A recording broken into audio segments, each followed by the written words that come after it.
Hi, and welcome to another episode of Surviving a Stroke. This is Chris. I'm a stroke survivor at 2011.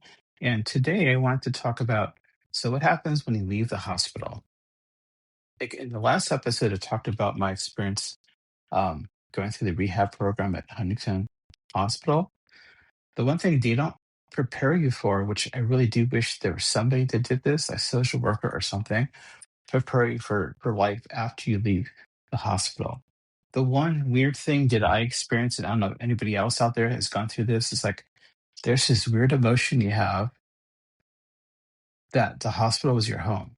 Because I was there for a month, and I was there 24/7. My wife visited me there every day.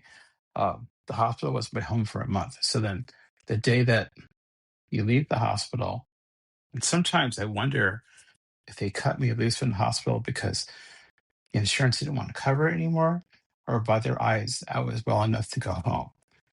I'll never know the truth of that one. But like once you leave the hospital, like it's weird because we had to prepare for, okay, how are we going to get me to the car?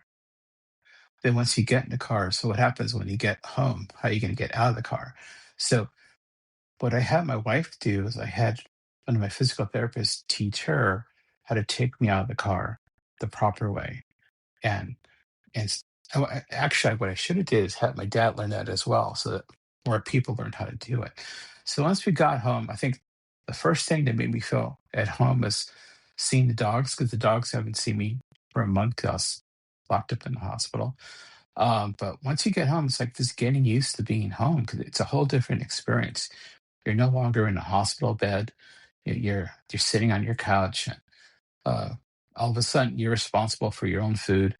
My wife had to learn how to cook food that was stroke safe, that wouldn't get another stroke from the food.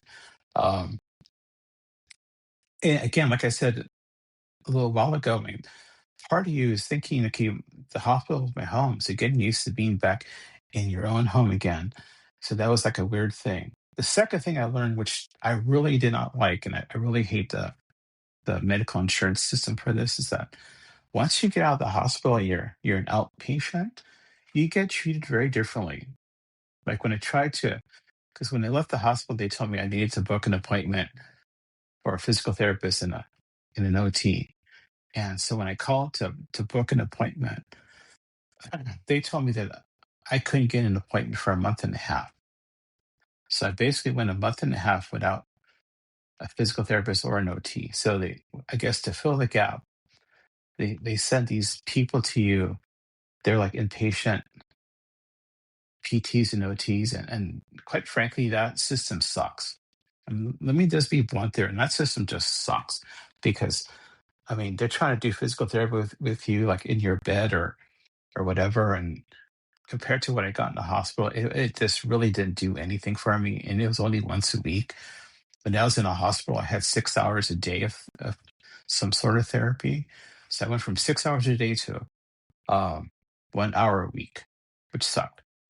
With OT, that person was worse.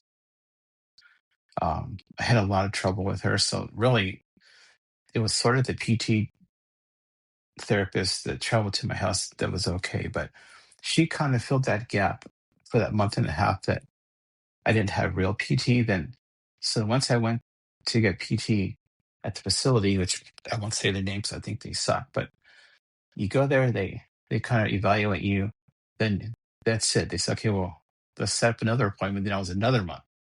So you figure that I've been another month without physical therapy. So really, once I left the hospital, I really wasn't getting taken care of very well.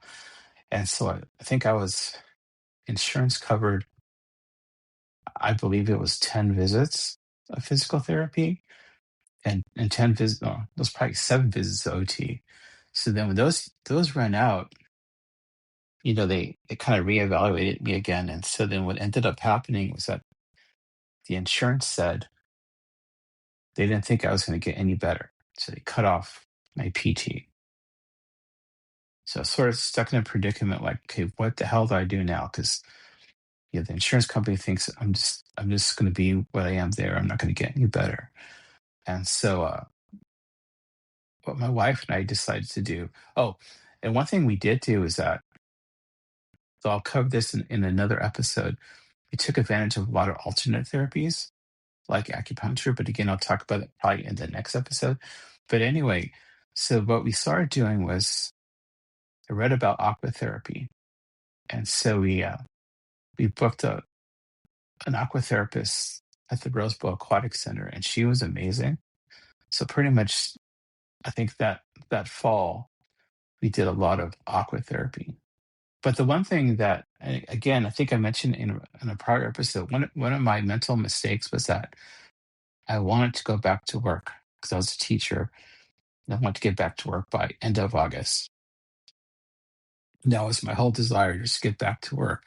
And what I should have did, I should have just took time off from work to focus completely on rehab. Because one of the things I noticed about PT and OT as an outpatient, there's not a lot of appointments for one, but most of them, especially OT, they're in the morning.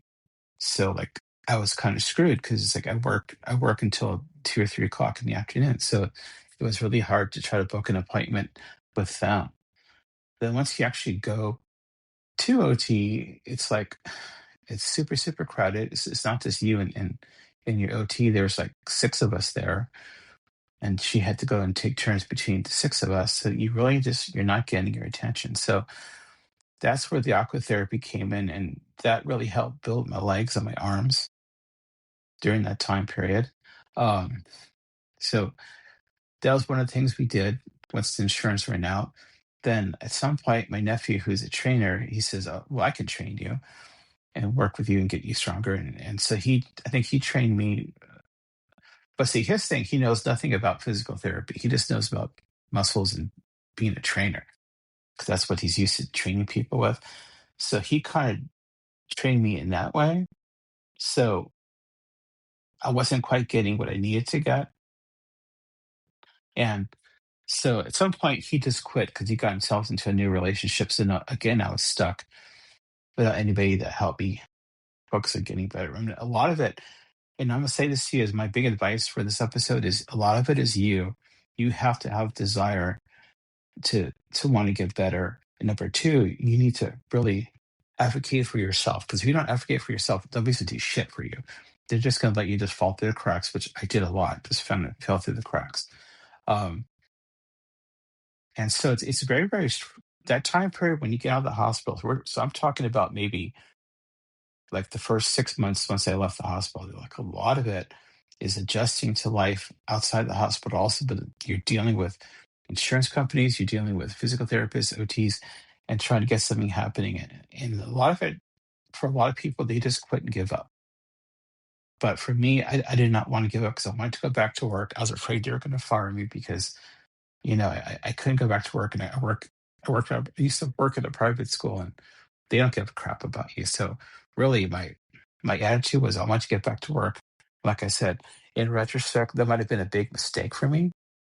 I should have just focused on really this like serious rehab and getting better. But um what I might do, I'm gonna cut this short for today, but for the next episode, I'm gonna talk about alternate therapies and give you a few ideas and some of the things I did.